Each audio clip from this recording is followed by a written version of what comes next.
all been about these amazing standalone models, right? Yeah. Generating text, images, all sorts of things. But things are changing fast. We seem to be moving into this era of AI agents. And, well, it feels like a really big deal. It really is. We're shifting from thinking of the model as the final product to seeing AI as something more autonomous, more proactive. And that's exactly what we want to dig into today, helping you understand these AI agents and, importantly, what they could mean for you. Exactly. And to help us get our heads around this, because it is pretty complex, we've been digging into a great resource, the Agentic AI Frontier, a leader's guide. Think of this chat as maybe your quick guide to what's happening next in AI. So at its heart, what is an AI agent? Fundamentally, it's a program. It's built to achieve certain goals, and it does this by, well, observing what's around it and then, crucially, acting using the tools it has. The key things here are autonomy. They can work on their own, and proactivity. They figure out the next steps without you constantly telling them what to do. Okay, right. Let's unpack that a little, because this isn't just like old school automation where everything's pre-programmed step by step. Yeah. And it's not just about getting better information like with our RAID systems, right? No, exactly. Agents actually do things with the information. They take action. So we could be looking at some pretty fundamental changes. You mentioned finance, healthcare, education, even how software gets built. Absolutely. Imagine AI not just, say, finding medical info, but maybe helping schedule your appointments, managing the follow-ups, things like that. Wow. And to make that happen, these agents need a few core parts. First, obviously the model itself, usually a large language model, maybe several. Then there's what's called the orchestration layer. Think of it as the agent's brain. It handles the reasoning, the planning, making decisions. And finally, the tools. These are extensions, functions, ways to access data, like those vector databases for ARI we talked about before. They let the agent actually interact with the world. Got it. So it's the combination, the synergy of these bits that really makes them powerful. Now, the guide we were looking at, it makes a really clear point. AI agents aren't all the same. It's not a one-size-fits-all kind of situation. Not at all. There's definitely a spectrum. You start with the really simple ones, fixed automation agents. Think of your basic pre-programmed scripts. Very efficient for routine stuff, but they can't really adapt. Right, the old workhorses. Okay, what's next? Then you step up to LLM-enhanced agents. This is where the large language models come in, adding some contextual understanding, but still within sort of predefined rules. They're good for tasks that are high volume, but maybe lower complexity, where just a bit more smarts helps. Okay, makes sense. And then it gets really interesting with React plus RAG agent. React? Yeah, reasoning and action. Yeah. So these agents combine that reasoning ability with action, and they can pull in real-time external knowledge using RAG. Accessing up-to-date info like that, it really helps cut down on mistakes, hallucinations, makes them great for situations where you need high accuracy. Okay. So things like maybe complex legal research or very specific financial analysis where getting it wrong is just not an option. Exactly that. Then, moving along, you've got tool-enhanced agents. These are the real multitaskers. They can juggle various tools, APIs, databases, other software to handle pretty complex workflows with lots of different steps. They can reason, get info, and then actually do things across different systems. And wow, versatile is the word. Okay, what else? Then there are memory-enhanced agents. The name kind of gives it away, right? They remember things. Yeah. They keep track of past interactions, their own internal state. So think of an AI project manager that remembers all the tasks done so far, or maybe a customer service bot that actually recalls your previous conversations with it. That ability to hold context over time must make a huge difference. Oh, absolutely. It's crucial for more natural, more effective interactions. And then finally, there are environment controlling agents. These can actually interact with and, well, change things in digital or even physical environments in real time. So things like robotics, maybe, or controlling complex systems. Precisely. Opens up a whole lot of possibilities there. Quite a range, from simple scripts to environment controllers. And it's not static, right? The guide talked about an evolution here. Yes. It lays out a pretty clear path. We started with basic workflow systems, that traditional automation. Then came agentic workflows, which is sort of like adding some LLM smarts and logic to those existing flows. Then we moved to truly autonomous agents, ones that can observe, plan, and act pretty much on their own. And now what we're really starting to see emerge are multi-agent systems. Ah, right. Where multiple agents work together. Exactly. Like a team of digital specialists collaborating on a bigger goal. And this isn't just theory anymore, is it? The guide mentioned commercial stuff starting to happen. Absolutely. We're already seeing agents making money in areas like coding assistance, also in some specialized B2B areas, and even some early consumer-facing things. Okay, this paints a really good picture of what agents are and where they're going. Now, let's say you're listening and thinking, okay, I want to build one of these. It sounds like you need some pretty solid starting blocks. Frameworks, maybe? That's exactly right. The guide really hammers home the need for good frameworks. It mentions a few key ones, starting with LangGraph. LangGraph. Okay. The guide said it's good for stateful, multi-actor applications using graphs. Sounds complex. It can be, but it gives you really fine-grained control over how the agent works, its state. That makes it great for applications that need, sophisticated memory or ways to recover from errors, maybe even having a human jump in mid-process. It works closely with LangChain, supports different ways for multiple agents to talk to each other, and interestingly, it seems both LangGraph and another one, CrewAI, are pretty strong on memory and getting structured output. There was even an example of a company, Chaos Labs, using it to help make better decisions. Right, a real-world case. Yep. Okay, then there's AutoGen. That sounded maybe a bit simpler, more user-friendly. Yeah, it's often seen as a more accessible way to get started, especially if you're building conversational agents. And a third one mentioned was CrewAI. That had a different angle, didn't it? More about roles. Yes, CrewAI focuses on getting AI agents with specific roles to collaborate effectively. You give each agent a job, a goal. So it's really geared towards building those multi-agent teams, like maybe an AI research team. The guide mentioned Wayne and Box using it to totally rethink their travel planning. Okay, so different frameworks for different needs. If you're choosing one, what are the practical things you need to think about? Well, the guide lists several key things. Ease of use is a big one, obviously, especially early on. Does it support multiple agents working together? How many different tools can it easily connect with? How good is it at handling memory, maintaining context? Can it easily produce structured output? And of course, how good is the documentation? You need support. That makes total sense, like picking the right toolkit for any job. But it's not just about the framework, is it? There are basic principles for actually designing and building these things, too. Oh, absolutely. The number one thing. You need capable models paired with really well-defined tools and, crucially, crystal clear, structured instructions. The instructions you give the agent. Ideally, they should use existing documents, tell the agent how to break down big tasks into smaller steps, and spell out exactly what actions to take when. Being super precise helps avoid confusion and errors. So you're giving the agent a very detailed job description and plan. Yeah. What about tracking how it's doing as it goes through that plan? Right, that's state management. It's super important. You need to track what the agent is trying to do, what it's already done, what it's learned along the way. This helps it decide the next best action and stops it from repeating itself. It's like the agent's running logbook. And the overall sequence of steps. The guide called it workflow design. Yeah, that's about mapping out the flow, almost like a flow chart, showing how the agent moves between different tasks or states. Individual tasks get handled by specific functions. They format inputs, run the action, track the result. It creates this loop that keeps going until the main goal is met. And it sounds like you can make things potentially simpler by using a hierarchical design. Yeah. Using specialized agents for smaller parts of the job. Exactly. That can really cut down on the complexity compared to trying to build one giant agent that does everything. You have specialist agents handling different pieces of the puzzle. Makes the whole thing more manageable. And are there sort of emerging best practices for putting these agent systems together, things people are learning work well? Yeah, definitely. We're seeing a move towards using structured frameworks, like we discussed, writing really clear, precise descriptions for the tools the agent can use.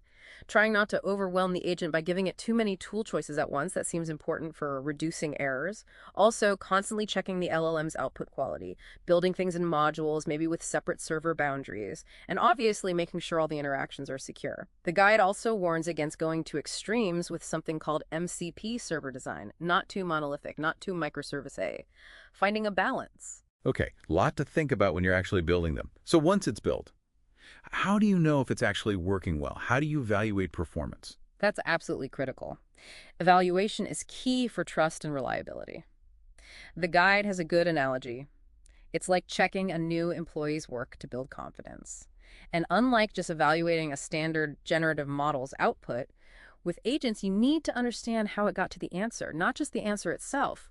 The process matters. Right, it's the journey, not just the destination. So the guide breaks evaluation down. assessing capabilities, checking the process and tool use, and then looking at the final result. Exactly. First, can the agent actually understand instructions? Can it reason? How well does it plan? There are public benchmarks trying to measure this, and broader ones like Agent Bench. Then you need to look at the steps it took. Did it pick the right tools? Was it efficient? This is often called trajectory evaluation. And then finally, yes, you look at the output. Was it good quality? Relevant? Correct. What kinds of metrics are involved there? How do you actually measure this stuff? The guide lays out a few key areas. First, system metrics. Things like speed, how many resources it used, error rates calling the LLM, token usage, how well it used its context window. Then, task completion metrics. Was it consistent? How often did it succeed without needing help? What was the overall completion rate? Quality control is huge too. Did it follow formatting rules? Was it accurate? Consistent? If it did research, were the citations good? Was the output easy to understand, that structured output idea again? And finally, tool interaction. How accurately did it pick and use the right tools for the job? Okay, that's a pretty comprehensive list of things to measure. What's the actual process for doing an evaluation? It's really an ongoing cycle. You first need to deeply understand the problem you want the agent to solve. Then you plan how you'll measure its performance. Then you let the agent run, let it act, and then you evaluate the results. Looking closely at where it went right and where it struggled helps you figure out where to improve. Maybe the retrieval system needs tuning better data, broader search, better source checking. Or maybe you need to tweak the prompts you give the agent, like adding specific instructions about citing sources or checking for completeness. The guide really makes the point that automated evaluation tools can be way more efficient here than traditional software testing, and having a good, accurate data set to test against is vital. Makes sense. You need consistent, objective ways to measure. And evaluation doesn't stop once an agent is live, in production, right? Absolutely not. Production monitoring is critical. You need to keep tracking key things like, is the tone right? Is it still accurate? Observability is also essential, being able to trace back why an agent gave us certain output based on its inputs and the steps it took. Analyzing that whole trace helps with debugging, checking progress, finding bottlenecks, and yeah, humans are still crucial. You need people in the loop for handling tricky problems, escalating issues, and providing feedback so the agent keeps getting better. Right, it's a constant feedback loop. Yeah. Build, evaluate, refine. Okay, now, we touched on this earlier, the idea of multiple agents working together. The guide goes into more detail on these multi-agent systems. Yeah, this is a really fascinating development. It's about moving towards these collaborative teams of specialized agents. They work together on complex goals. It's kind of the next step towards more modular, adaptable AI. What's the main advantage of doing that? Why not just try and build one giant super agent? Well, multi-agent systems have some real pluses. They allow for more structured reasoning because you break big problems down into smaller, specialized chunks. They help with decentralized problem solving. Different agents bring different skills, and it makes automation potentially more scalable. The guide uses a great analogy. It's like putting together a team of human experts. Each person has their role, their specialty. That clicks. Like having a specific agent for planning, one for research, one for actually doing the task. Maybe even one to check the work. Exactly. The guide mentions patterns like that. There's the hierarchical pattern. A manager agent delegates tasks to sub-agents. Then there's a collaborative pattern where different agents might offer complementary answers, and a special response mixer agent synthesizes them. A response mixer, what does that do? It basically looks at all the responses from the other agents, evaluates them, maybe filters out bad info, and combines the good parts into a single, better answer. It's really useful when you need input from different knowledge areas. And then there's also a peer-to-peer pattern where agents just talk directly to each other. That collaborative one with the response mixer sounds pretty powerful for getting a really solid, well-rounded answer. But managing all these agents talking to each other, that must bring its own challenges. Oh, for sure. Coordination, communication, getting all the different tools and systems integrated, it can get complicated fast. As you add more agents and more tools, the guide suggests you really need some kind of central system. It calls it an agent and tool registry, or maybe a mesh, to handle discovery, registration, managing them, helping select the right ones, making sure they're used effectively. Right, like conducting an orchestra, making sure everyone plays together properly. Okay, so moving beyond these basic types and multi-agent setups, the guide also talks about some more advanced stuff. Let's talk agentic RAG. Agentic RAG. Yeah, that's a big step up. It's basically taking retrieval augmented generation and merging it much more deeply with autonomous agents. So standard RAG just fetches info for everyone, right? Agentic RAG uses smart agents to manage that process. The agent decides when to search, information it gets back is actually good and relevant, and then figures out the best way to use that information to achieve the goal. It's this loop. Reason, act, retrieve knowledge, reason again. So it's much more active and intelligent about how it uses information, especially useful if the information itself changes a lot. Exactly. Think healthcare, finance, legal fields again. It can really boost accuracy, make the reasoning clear, explainability, and help the system adapt better. This might involve the agent refining the search query itself to get better hits, or filtering and ranking the results, or even using special evaluator agents to double-check the facts before they get used in the final answer. Helps fight hallucinations. And underpinning any RAG system, agentic or not, is the search itself. The guide stressed improving search performance. Absolutely critical. Garbage in, garbage out, right? If the retrieval is bad, the whole thing falls apart. The guide mentions several ways to boost a call getting the right stuff back. Things like really careful document parsing and chunking, especially for complex layouts or tables or images, adding good metadata synonyms, keywords, dates, rewriting queries to be more effective, and using techniques like check grounding, making sure you can trace answers back to specific source sentences. All about getting the best possible information into the system. Okay. Now, the guide also introduced something called the Model Context Protocol, MCP. That sounds quite technical. It is a bit technical, yeah, but it's potentially really important for building robust, reliable agent systems, especially where the stakes are high. Think of it as an open source standard trying to make the way agents interact more formalized, creating what they call contract adhering agents. Agent orchestration and MCP are seen as pretty vital for serious AI companies now. It's about making sure data flows smoothly, communication works, agents and systems can collaborate properly. So it's like setting common rules of the road so everyone can talk to each other reliably. That's a good way to put it. MCP involves concepts like agent cards metadata describing what an agent can do, routes telling servers about available resources, and MCP clients and servers to manage the flow between the LLM and backend systems. This can even connect into big enterprise systems like Salesforce or ServiceNow and various other tools. And the best practices for building with MCP, they echo what we discussed before.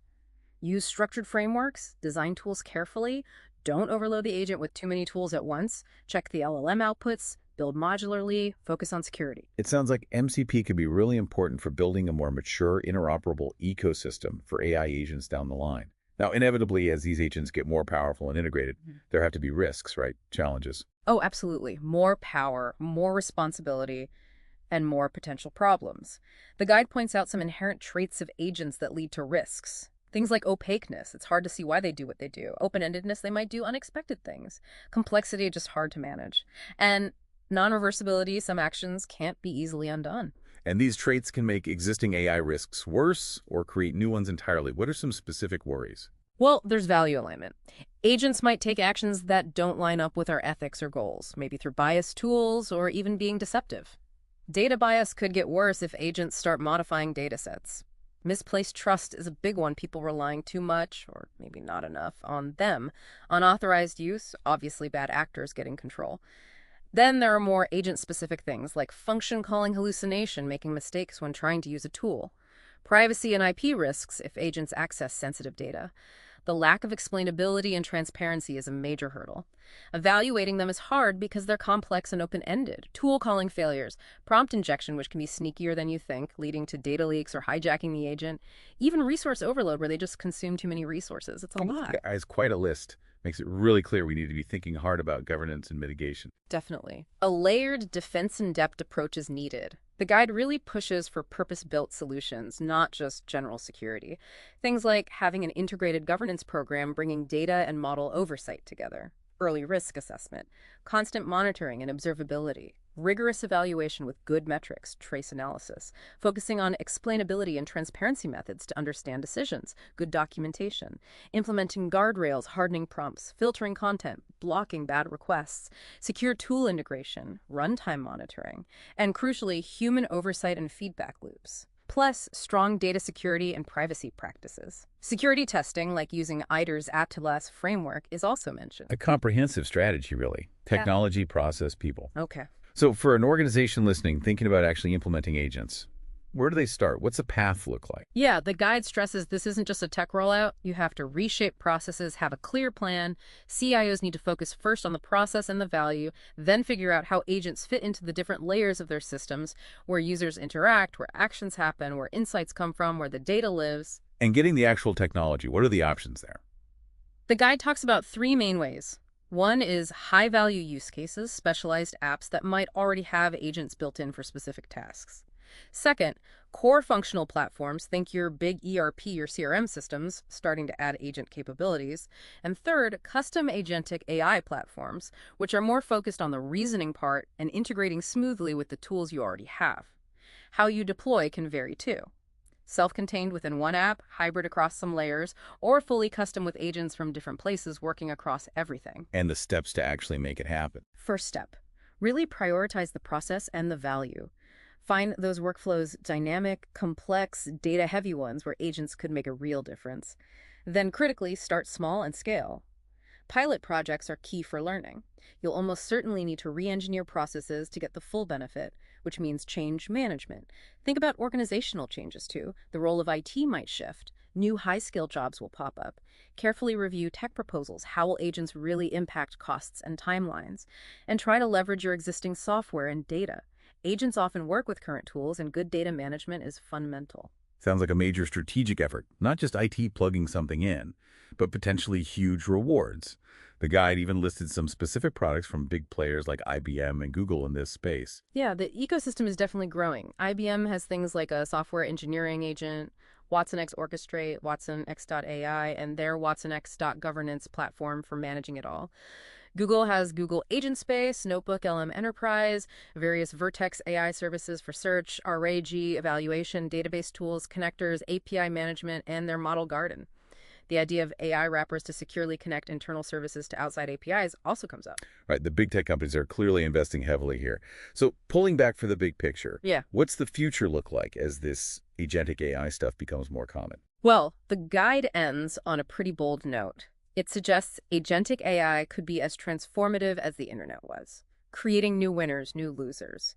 The ability of these agents to understand context, remember things, handle multiple tasks, it's a powerful combination.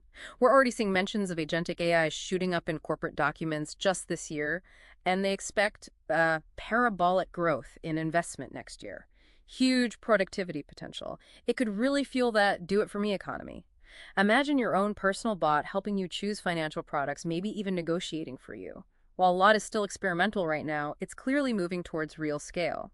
The advice is, start embracing these ideas now. Get ready for the next wave of intelligent apps. It definitely feels like we're on the cusp of something big, a major shift. So I guess the main takeaway here is that AI agents are a really significant step forward for AI, and they're likely to have a huge impact everywhere. Exactly. We've covered a lot of ground, what they are, the different types, how you build them, evaluate them, the risks involved, how businesses can start implementing them. So hopefully after this deep dive into the agentic AI frontier, you listening in feel a bit more prepared to navigate this new landscape and maybe start thinking about what agentic AI could mean for your own work, your own organization. It seems like now's the time to explore those immediate opportunities.